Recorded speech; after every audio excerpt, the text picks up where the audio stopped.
Welcome to Kannan info Tamil.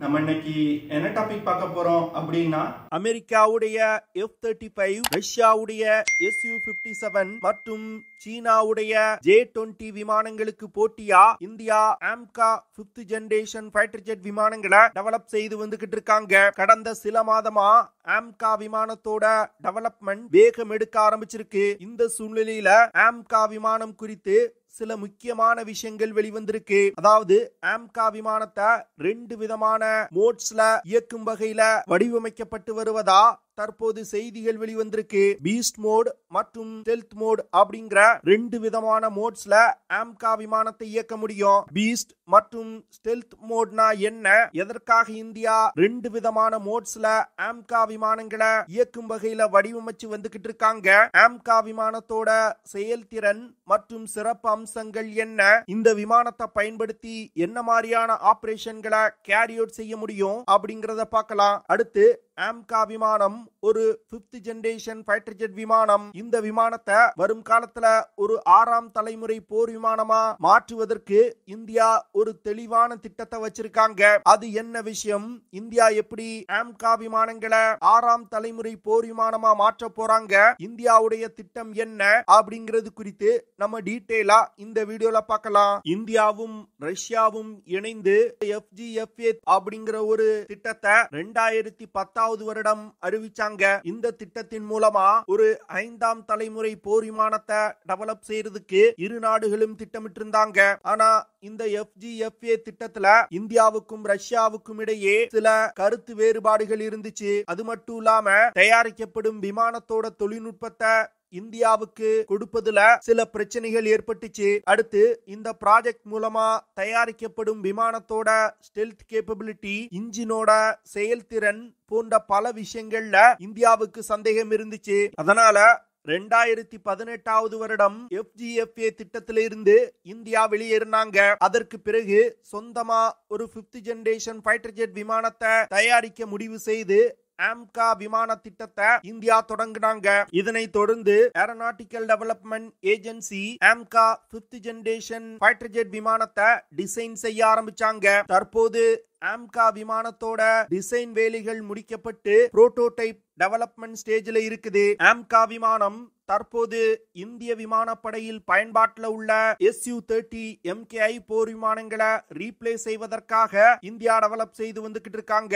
AMCA விமானங்களை பயன்படுத்தி air superiority, ground strike, suppression of enemy air defence, electronic warfare போன்ற பல்வேறு விதமான ஆபரேஷன்களை கேரி அவுட் செய்ய முடியும். AMCA விமானங்கள் இந்திய விமானப்படை மற்றும் இந்திய கடற்படைக்காக டெவலப் செய்யப்பட்டு வந்துகிட்டு இருக்கு. இன்னும் ஓரிரு வருடங்கள்ல AMCA விமானத்தோட ரோல் அவுட் மற்றும் முதல் பறத்தல் நடைபெறும். இந்த சூழ்நிலையில AMCA விமானம் குறித்து ஒரு முக்கியமான விஷயம் வெளிவந்திருக்கு. அதாவது AMCA விமானத்துல பீஸ்ட் மோட் அப்படிங்கிற ஒரு கான்ஃபிகரேஷன் இருப்பதா தற்போது செய்திகள் வெளிவந்திருக்கு.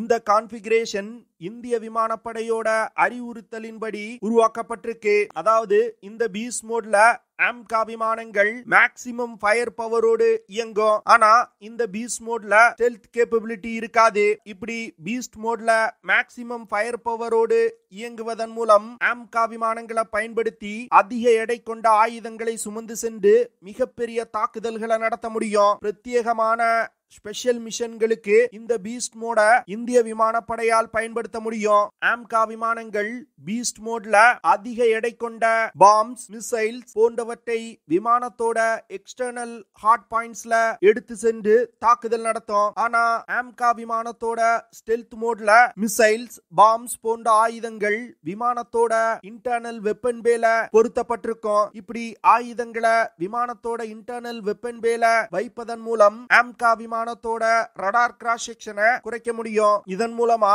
AMCA விமானத்திற்கு ஸ்டெல்த் கேப்பபிலிட்டி கிடைக்கும். ஆனா AMCA விமானங்கள் ஸ்டெல்த் மோட்ல இயங்கும் பொழுது குறைவான எடை கொண்ட ஆயுதங்களை மட்டுமே எடுத்து சென்று தாக்குதல்களை நடத்த முடியும். இந்த பீஸ்ட் மோட இந்திய விமானப்படை தேர்ட் டே மிஷன்ஸ் அப்படின்னு சொல்லப்படும் யுத்தத்தோட 2ஆம் பாகத்துல பயன்படுத்துவதற்காக டெவலப் செய்யப்பட்டிருக்கு. அதாவது யுத்தத்தோட தொடக்கத்துல எதிரிகளின் ஏர் டிஃபென்ஸ் சிஸ்டங்கள் ஆக்டிவா இருக்கும். அதை தாக்கி அழிப்பதற்கு ஆம்கா விமானங்கள் ஸ்டெல்த் மோட்ல இயக்கப்படும். அப்படி ஸ்டெல்த் மோட்ல விமானத்தை இயக்கி எதிரிகளோட ஏர் டிஃபென்ஸ் சிஸ்டங்கள் தாக்கி அழிக்கப்பட்ட பிறகு இந்திய விமானப்படைக்கு ஏர் சுப்பீரியாரிட்டி கிடைக்கும். அப்பொழுது எதிரிகளின் ராணுவ இலக்குகள் மீது கடுமையான தாக்குதல்களை நடத்துவதற்கு ஆம்கா விமானங்களை இந்திய விமானப்படை பீஸ்ட் மோட்ல இயக்குவாங்க. அதாவது பீஸ்ட் மோட்ல ஸ்டெல்த் கேப்பபிலிட்டி ஆம்கா விமானங்களுக்கு இருக்காது. ஆனா அதிக எடை கொண்ட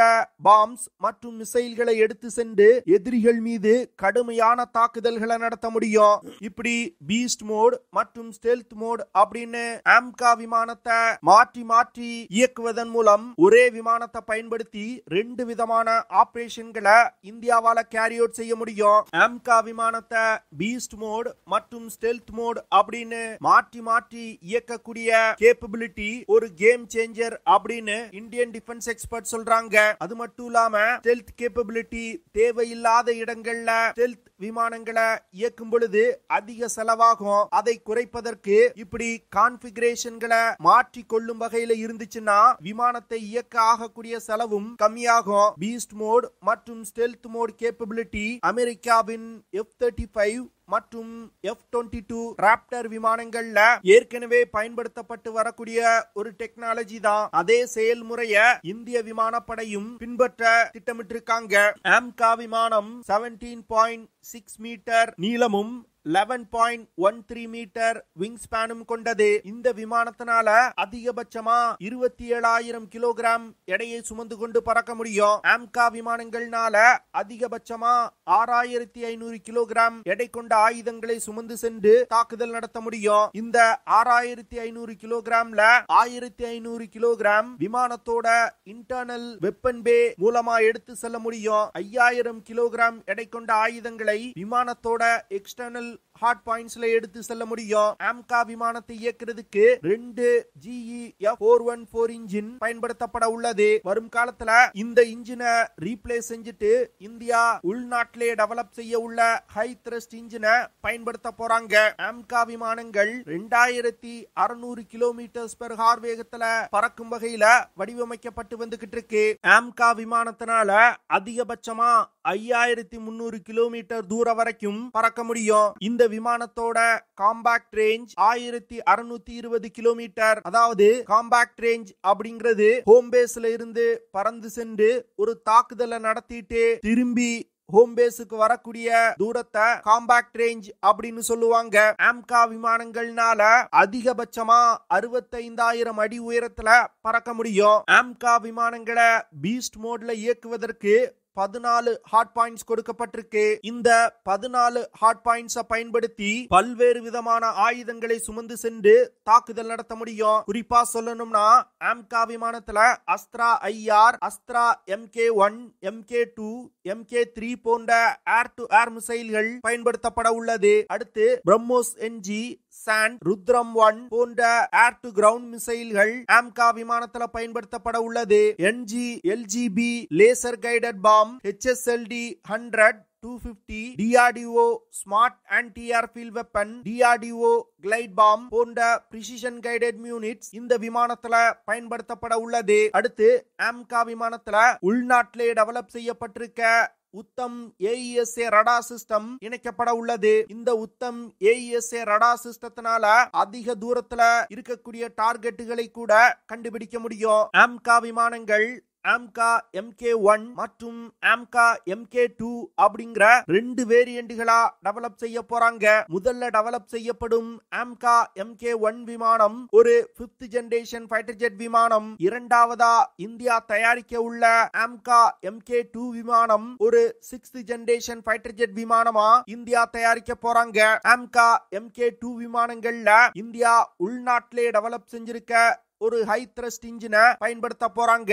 இந்தியா டெவலப் செய்யும் high thrust low bypass turbofan engine ஒரு அதிநவீன இன்ஜினா இருக்கும். இந்த இன்ஜினை பயன்படுத்தி ஆம்கா MK2 விமானத்தினால சூப்பர் க்ரூஸ் செய்ய முடியும். இதன் மூலமா ஆம்கா MK2 விமானத்தோட இன்ஜின் அதிக ஃபியூல் எஃபிஷியன்சி கொண்டதா இருக்கும். அதே வேளையில சூப்பர் சானிக் வேகத்துல பறப்பதற்கு தேவையான அதிக த்ரஸ்டும் அந்த விமானத்துல இருக்கும். அடுத்து ஆம்கா MK2 விமானத்துல அதிக AI தொழில்நுட்பம் பயன்படுத்தப்பட உள்ளது. இப்படி அதிக அளவுல AI தொழில்நுட்பத்தை பயன்படுத்துவதன் மூலம் அன்மேன் ஆம்கா விமானங்களை இந்தியாவால இயக்க முடியும். அடுத்து ஆம்கா விமானம் ஒரு மதர்ஷிப் போல செயல்பட்டு அதிக எண்ணிக்கையிலான ஸ்வாம் ட்ரோன்களை கண்ட்ரோல் செய்யும். அந்த ஸ்வாம் ட்ரோன்களை பயன்படுத்தி எதிரி இலக்குகள் மீது தாக்குதலையும் நடத்த முடியும். அடுத்து ஆம்கா MK2 விமானத்தில் உள்ள 6th generation capability direct energy weapon தற்போது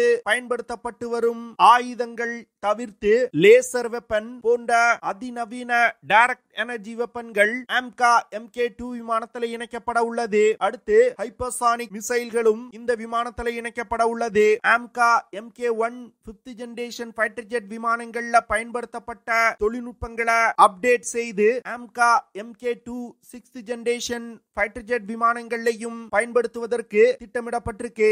இப்படி செய்வதன் மூலம் டெக்னாலஜிகளை டெவலப் செய்வதற்கான கால விரையும் தவிர்க்கப்படும். அடுத்து ஆம்கா MK2 விமானம் 360 டிகிரி சிச்சுவேஷனல் அவேர்னஸ் கொண்ட விமானமாயிருக்கும். ஆம்கா MK2 விமானத்துல குவாண்டம் பேஸ்ட் சென்சார்கள் பயன்படுத்தப்படும். இதனால தொலை தூரத்தில் உள்ள டார்கெட்டுகளை கூட மிக துல்லியமாக கண்டுபிடித்து தாக்கி அளிக்க முடியும். இது போன்ற பல்வேறு விதமான 6th ஜெனரேஷன் தொழில்நுட்பங்கள் ஆம்கா MK2 விமானத்துல இணைக்கப்பட உள்ளது. ஆம்கா விமானங்கள் மட்டும் வெற்றிகரமாக டெவலப் செய்யப்பட்டு இந்திய விமானப்படையில் இணைக்கப்பட்டால் இந்த விமானம் ஒரு கேம் சேஞ்சரா இருக்கும் அப்படின்னு டிஃபென்ஸ் எக்ஸ்பர்ட் சொல்றாங்க. பார்க்கலாம் எவ்வளவு விரைவா இந்தியா ஆம்கா விமானங்களை டெவலப் செய்து இந்திய விமானப்படையில் இணைக்கிறாங்க அப்படின்னு. ஓகே ஃப்ரெண்ட்ஸ், நம்ம வீடியோவோட நிறைவு பகுதிக்கு வந்துட்டோம். இதெல்லாம் தான் நான் உங்ககிட்ட ஷேர் பண்ணணும் அப்படின்னு நினைச்ச விஷயங்கள். ஐ ஹோப் நான் ஷேர் பண்ண விஷயங்கள் உங்களுக்கு பிடிச்சிருக்கும்னு நினைக்கிறேன். அப்படி பிடிச்சிருந்துச்சுன்னா ஷேர் பண்ணுங்க, லைக் பண்ணுங்க, கமெண்ட் பண்ணுங்க, மறக்காம நம்ம சேனலுக்கு சப்ஸ்கிரைப் பண்ணுங்க. See you in the next video. Jai Hind.